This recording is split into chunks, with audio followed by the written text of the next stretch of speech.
The Great Migration. 2 million wildebeest crossing from Tanzania's Serengeti into Kenya's Masai Mara. This river is the most dangerous part of their journey. Watch.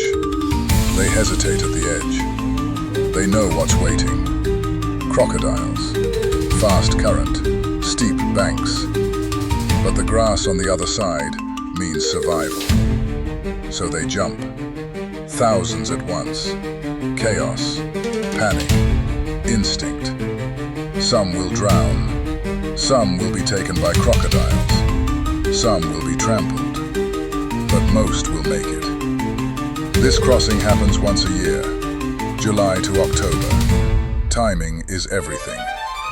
Come too early, no wildebeest. Come too late, they've already crossed.